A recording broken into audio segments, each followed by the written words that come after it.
Hey, you know what? It just dawned on me, y'all. It's BDF 44 coming at you with another video. I just had a very, very interesting moment just now. I know I mentioned this in the last video.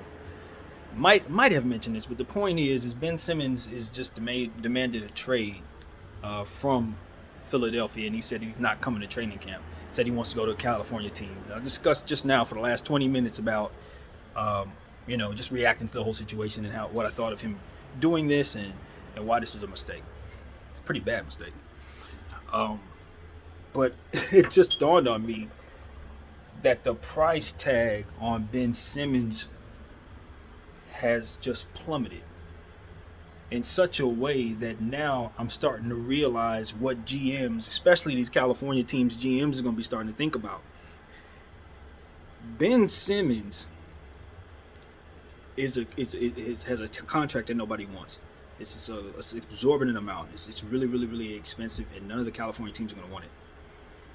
But he's narrowed his teams down to just those teams publicly, which means that it's going to be one of those situations where other teams are going to basically lowball you even further in order to make a deal. Um, or not get involved at all because they know that they can't make him happy. He's just going to demand a trade out of there too. So his price has plummeted from where it was before he made this demand. What's now possible is that the four California teams may begin to start bidding for him, all four of them, because what's going to have to happen is Philly's going to have to attach a lot of picks to get rid of him.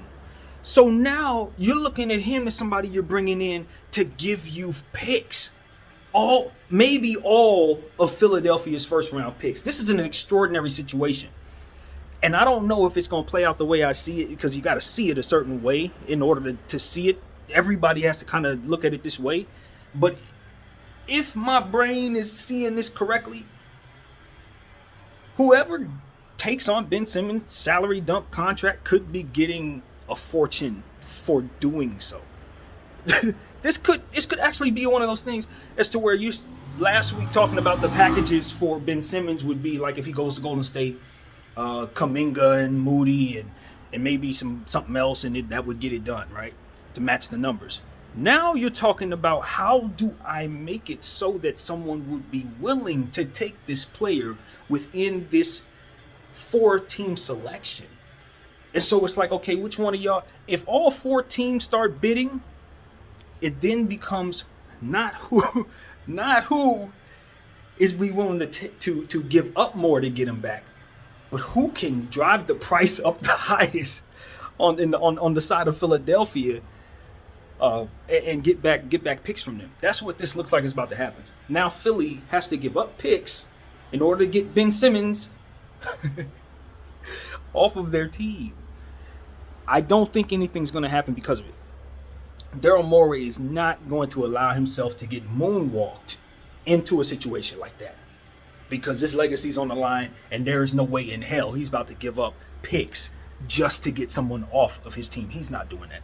Another GM may do that. Daryl Morey's not going to do that. Ben Simmons, if he can't get a deal for you, you're not going to be playing for the Philadelphia 76ers, and the only way something actually happens is if his job is then put on the line by his bosses. Like, that's the only way that works. They're going to say, okay, Daryl, if you don't move this guy, we're firing you. Like, that's the only way. If I'm him, I move you under these conditions that you've created. No way. You ain't forcing me to give up 3 and 4 picks to get you off my team. Hell no. Because none of those 4 teams that you've demanded to go to have any incentive to pick up your contract, man. None of them.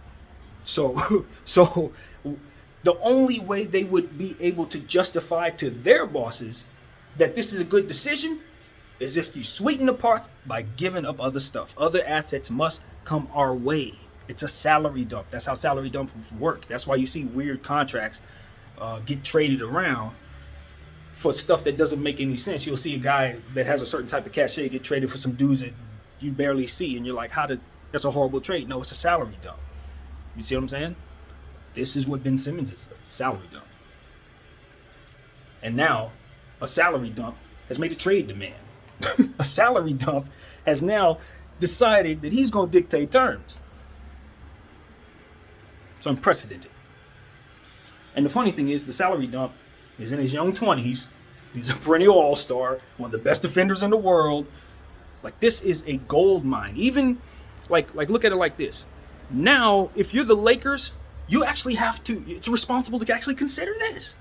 Depending on how much Philly would be willing to give up, you might have to actually consider. Now, the Lakers would not do it ultimately, because in order to do that, they would have to blow up something that they have put together to make a championship happen. And I think that that's worth more to them than a couple of first-round picks. Do you see what I'm saying?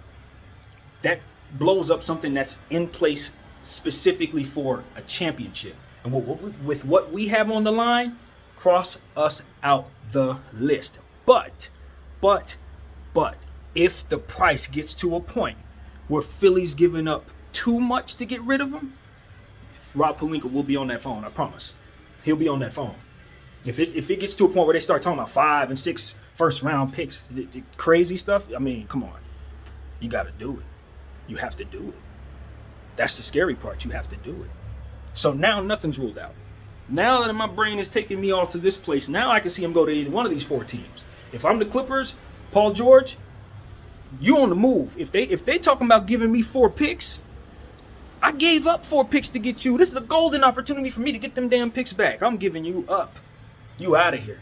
Ben Simmons, Kawhi Leonard, I don't care what Kawhi wants. Kawhi can go. If I can get all them picks back, are you kidding me? He in his knees? He can go. He on contract anyway. What are you going to do? He can't do nothing. He just signed. I'm trading Paul George for Ben Simmons, and I'm bringing back a load of picks and a bunch of young players. That's how that works. I'm the Clippers, I'm doing that. And if I'm Golden State, I'm thinking, look, Draymond, you just said some funny stuff online. I saw it. You out of here. If they gonna give me 3 picks for this dude, get on. Bye, Dre. We love you, bro. Salute. See, this is what's happening now. Tyrese Halliburton.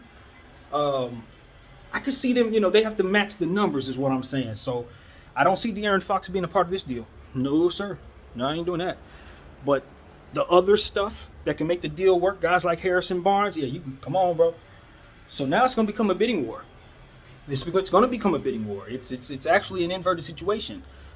All it's really happened is Ben Simmons has forced Philadelphia to not only not get back something good for him, but he's forced them into having to give up something to get rid of him. He's essentially giving them the finger, y'all. That is what I've surmised.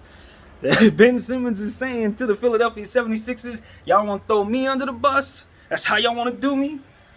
Y'all ain't getting nothing back for me. Not only that, y'all going to have to give up your future to get rid of me. He's giving y'all the finger, yo. That's what's happening. That's what's happening. Wow. So, man. Yeah, that's what I surmise is happening. And if I'm wrong, I'm sorry. My brain works a certain way. There's a lot of different factors that work into the equation, certain specifics that I could never know, that will determine what's actually going on. But what I can tell you is I read tea leaves very well, and this is what's out there for me to see. That's what I see. And the difficulty about the situation, yet and still, is understanding that you remove all the contract conversations and all the other stuff, you're talking about a young player who's very, very, very, very gifted, particularly defensively. And there is something to be said about his athleticism as well. And he gets in the right situation, particularly with a guy like De'Aaron Fox. That could be a nice, fast-breaking team right there, let me tell you. They would need to get some other things, but De'Aaron Fox and Ben Simmons ain't the worst fit in the world. Question is, who are you giving up? Because Sacramento got some pieces that I'm not giving up. I don't want to give up Ty Halliburton, but I do have a 3-headed monster at point guard, as we discussed on this channel. They're going to have to figure something out. Problem is, De'Aaron Fox is the guy that you would have to move in a deal like this. And I ain't giving up De'Aaron Fox in this deal. No way in hell. So, we'll see, man. But it all depends on how much Philadelphia is now going to be forced into adding to Ben. Adding to Ben. That's what this is all about. We're adding to Ben now. Picks attached to this individual. Why? Because he's driven his price, which was already down, to the ground. And while some GMs may really want to bring Ben Simmons in, they got to convince their bosses that taking on that contract makes sense. And that's a hard sell. You see what I'm saying? If he was on a reasonable contract, maybe $40 million, $10 million a year, it's a different conversation. But he's not on that type of contract. This is $40 million a year. And yeah, good luck with that. Good luck moving that. So that's what's going on, man. That's what's going on. Ben Simmons looked like he's giving the finger to the Philadelphia 76ers. He's hurt, and he's driving his price down. But they go move him because he's now forcing them to.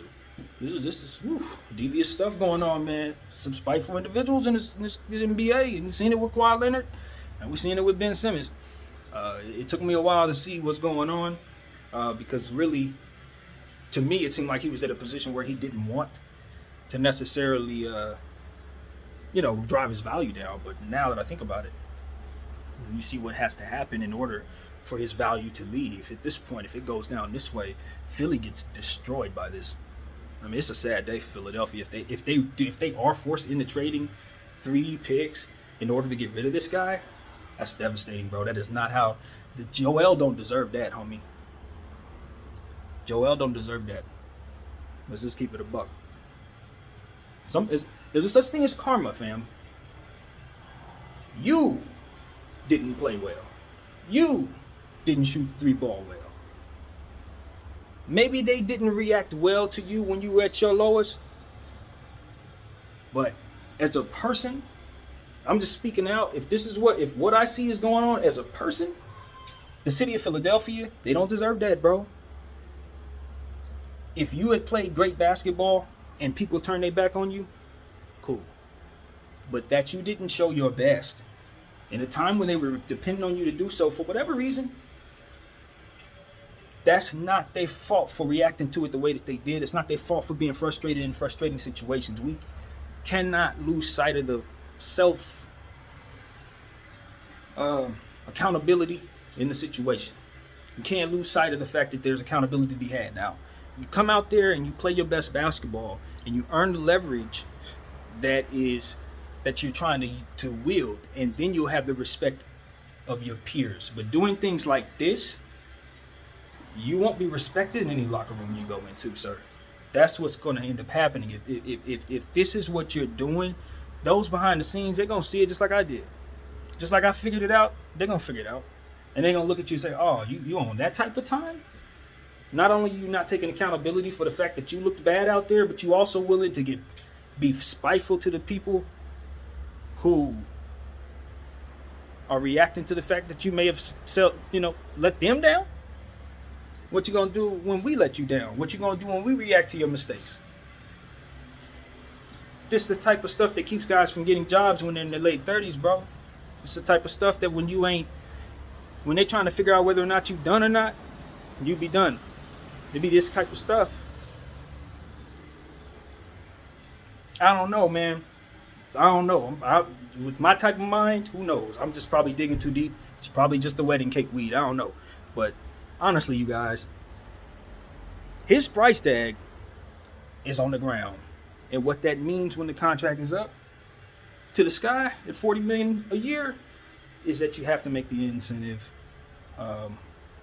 nice and juicy for the other team to take on, man. That's what it's all about. It's just that simple. There will be a bidding war, I think, between 3 out of the 4 California teams. I think the Lakers are out. But ultimately, that's what I see coming, man. And if I'm a guessing man, no deal gets done at all. Not with one of those 3 teams, not under those circumstances. He will move that kid to a different team, and he don't have to like it. That's what can end up happening there. Like I said, John Wall, Minnesota, those are the 2 places I'm looking at ultimately. Even though the price is down even for them as well, I would ask for not as much as the Cali teams, but I'd ask for something. You know what I mean? I would look, make it sweet for us too. And then Ben gets there and demands out of there. Cycle. Nobody's gonna want to do that. My name is BDF44. Thank y'all for watching. I'm out.